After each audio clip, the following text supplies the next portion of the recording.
Hello and welcome to Sonic Lore, History of Mobius.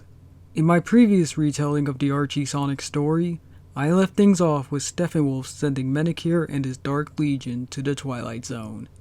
Now it's time to learn about Steppenwolf's time as Guardian and his descendants. Several years passed ever since Steppenwolf banished Menakir and his followers to the Twilight Zone. He continued protecting the floating island as its guardian, and in time, he had a son named Moonwatcher.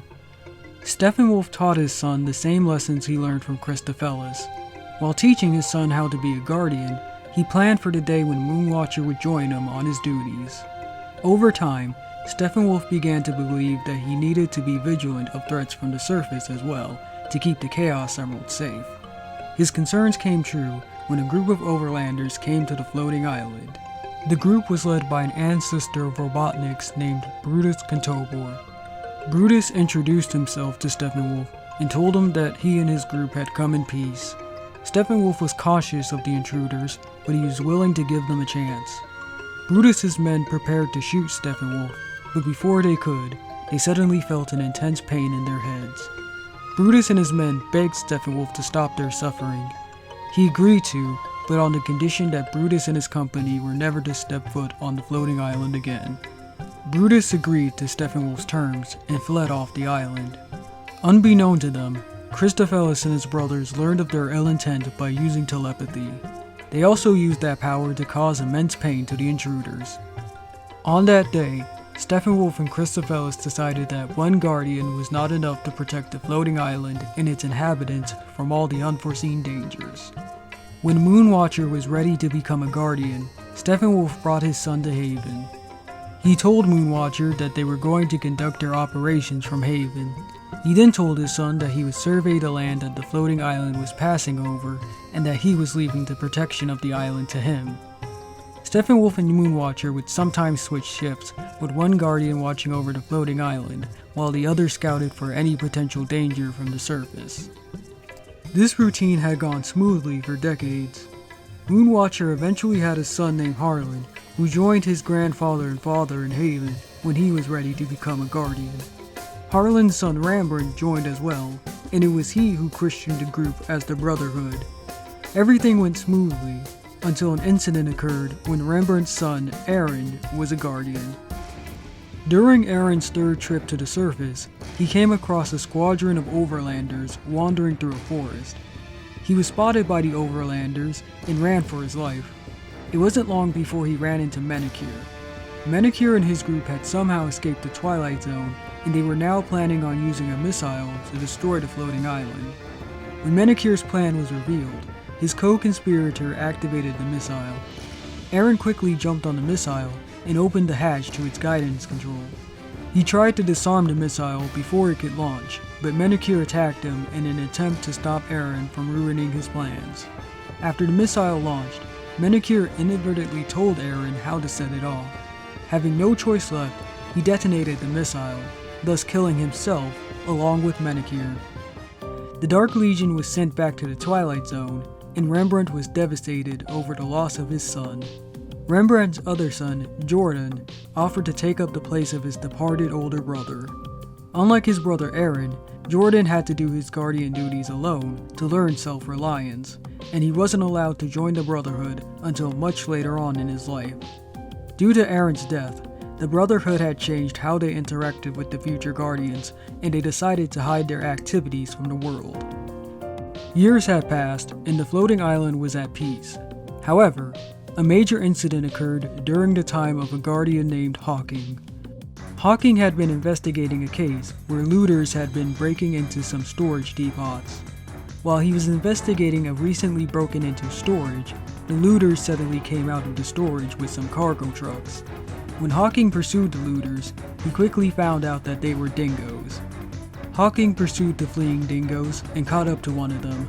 He punched the driver and made the truck that he was driving crash into a ditch.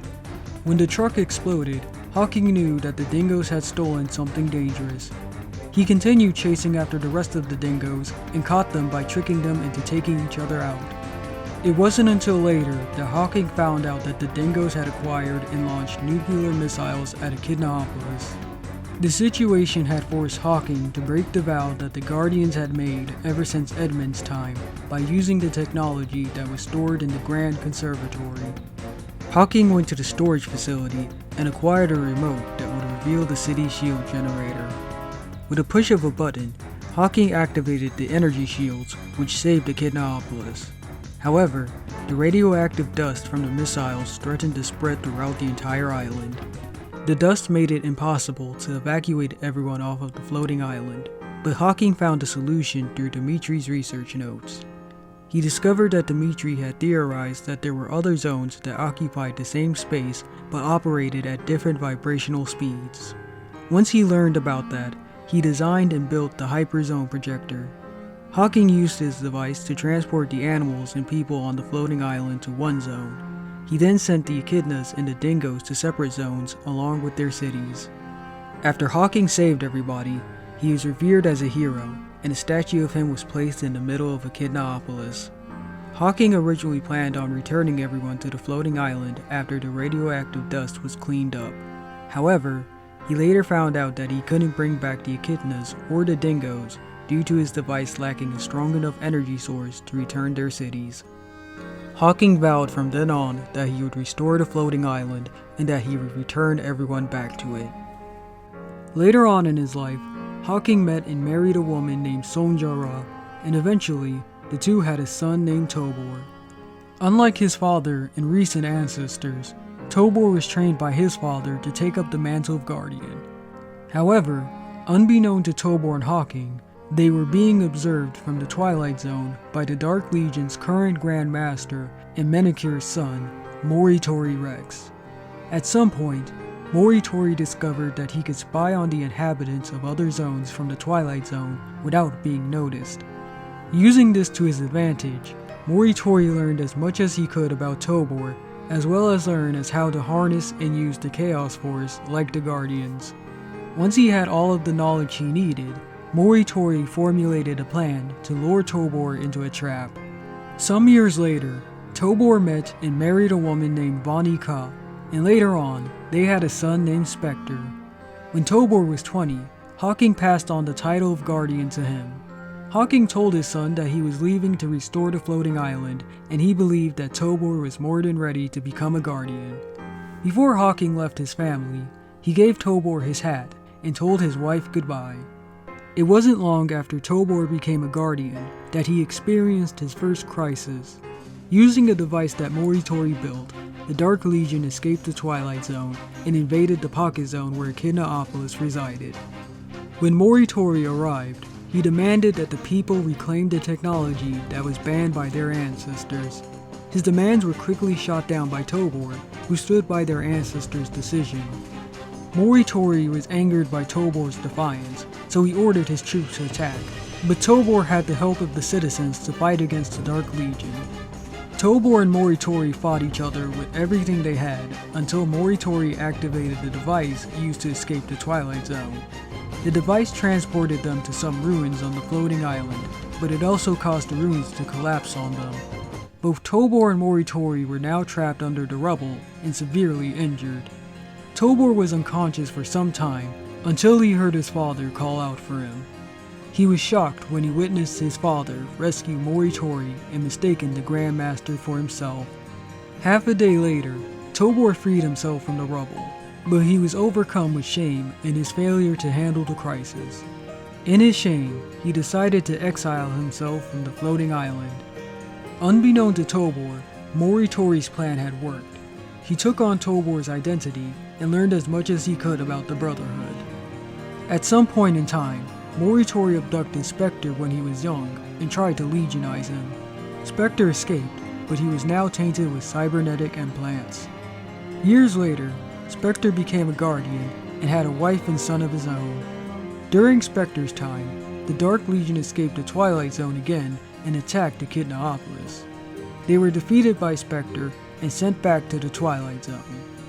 4 generations later, Athair was born. His father had died while he was a baby, and his mother was a woman named Jane Lee, who was the current Guardian at the time. By the time of Athair's birth, the floating island was restored, but Echidnaopolis and the Dingo City were still in their pocket zones. Athair grew up on the floating island, unlike his recent predecessors who were raised in the city. During his childhood, Athair accompanied his mother throughout the island and watched her whenever she resolved any issues that needed attending.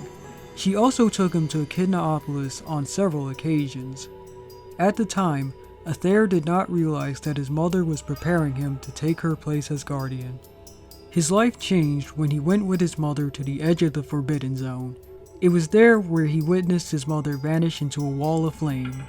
With his mother presumably dead, Athair was now the new guardian.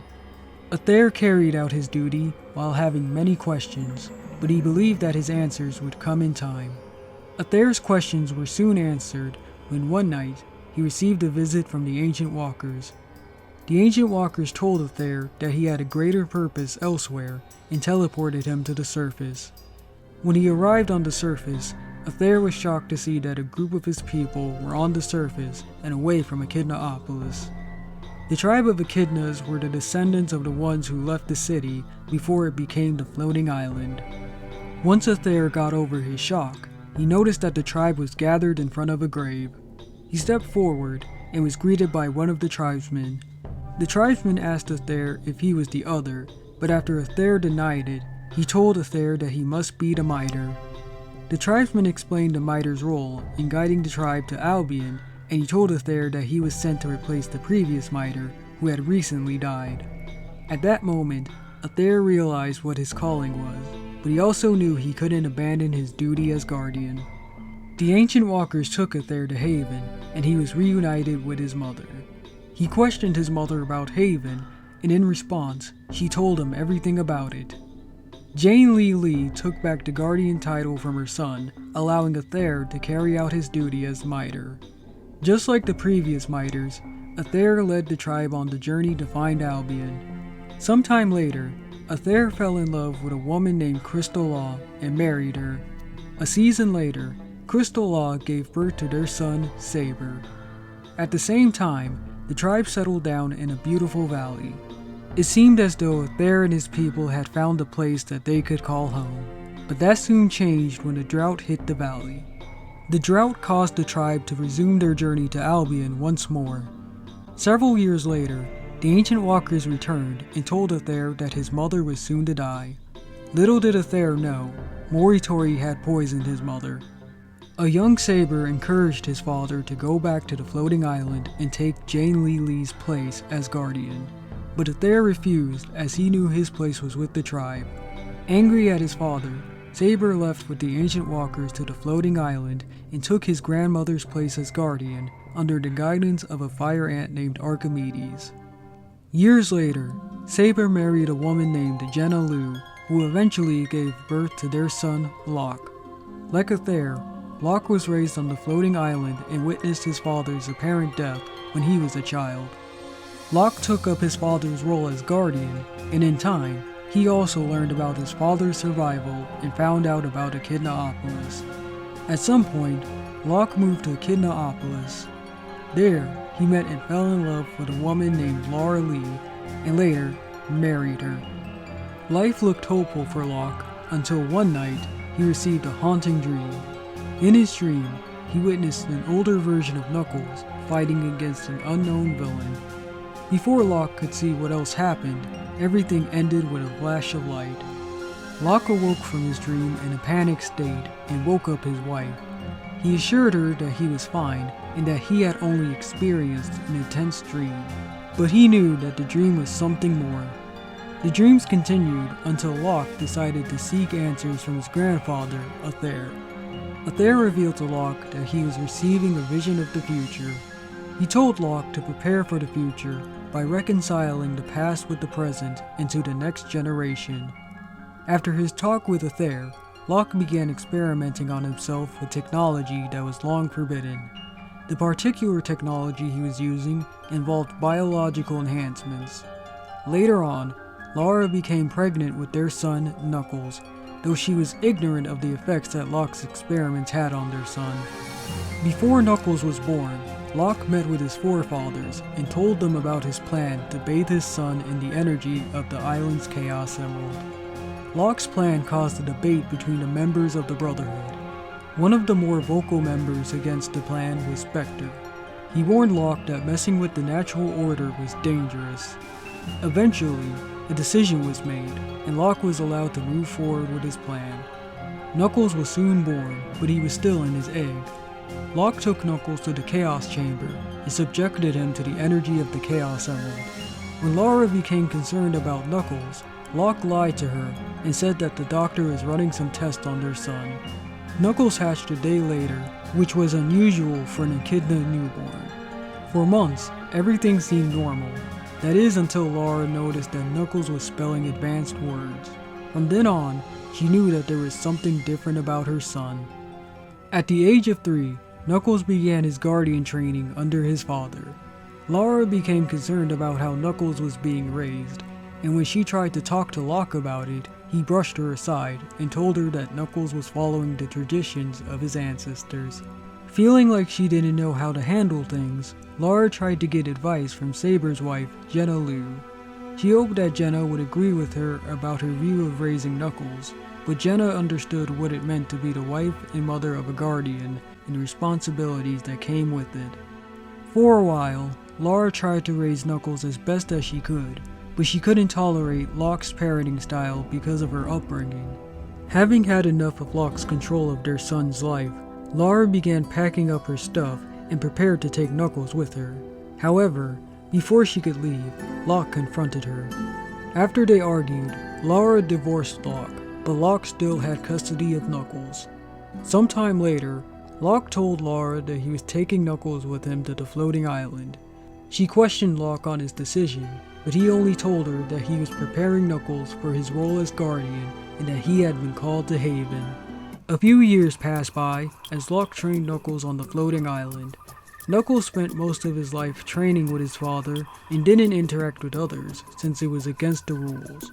But that changed when Max Acorn and his daughter Sally paid a visit to the floating island. Before they arrived, Max told Sally that they were visiting the floating island for a vacation. But in truth, the reason Max was going to the island was because he wanted to talk to Locke about the status of his missing wife Alicia and his firstborn son, Elias. Sally was amazed by the floating island's beauty and wanted to explore it with her father. However, Max told her that he had to pay his respects to Locke first. As the two talked, Knuckles watched them from the bushes. After Max left to greet Locke, Sally used the skills she learned from her mentor, Julela, to force Knuckles out of hiding. Sally asked Knuckles who he was, and he did the same. Sally introduced herself as the future Queen of Mobius, and Knuckles introduced himself as the next Guardian. After finding out that they had a lot in common, the two became friends. Their friendship shortly turned south when Sally mocked the floating island. The insult to his home caused Knuckles to shove Sally to the ground. In response, Sally kicked Knuckles off of the island by using a move that she learned from her mentor. After seeing what she had done, Sally immediately tried to save Knuckles. Suddenly, Knuckles glided back up to the island and rushed at Sally, planning to ram her into a nearby tree. Sally quickly reacted and ducked, causing Knuckles to accidentally destroy the tree. Seeing what their fighting had done to the tree, Knuckles and Sally apologized to each other. Locke overheard the fight and called out to Knuckles, causing Knuckles to panic since he was breaking the rules. Sally told Knuckles that she would hide, and they made a promise to keep their meeting a secret. Some years later, tragedy struck when Athair's tribe was attacked by Robotnik SWAT bots. The tribe fought against the robots, but some of them were caught and then roboticized.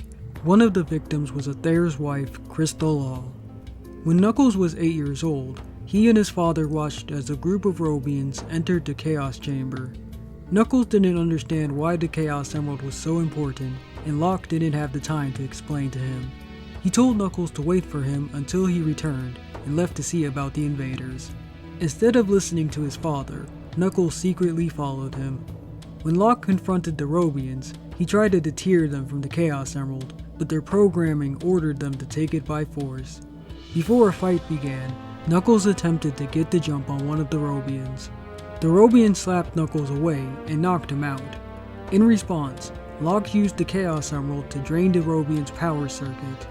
After the intruders had been dealt with, Locke checked up on his son to see if he was alright.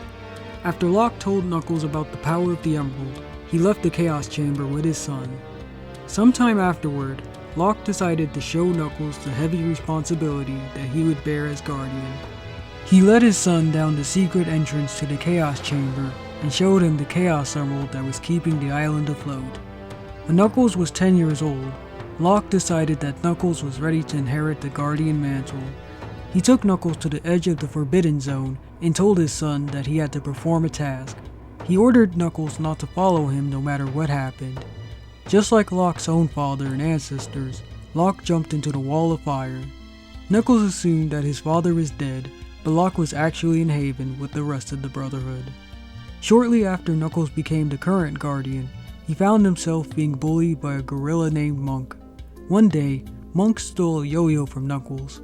Knuckles tried to get his toy back from Monk, but Monk was too strong for him. Later in the dead of night, the Brotherhood abducted Monk while he was sleeping. Monk woke up, but he couldn't see the faces of his abductors. He tried to free himself and cry out for help, but it was useless. Locke and Co. then threw Monk off the floating island. Luckily, Monk was able to free himself and swam to shore. He then vowed to return to the floating island. And that's it for this video. If you want to know more about Knuckles' later adventures, then stick with me for more. Thank you.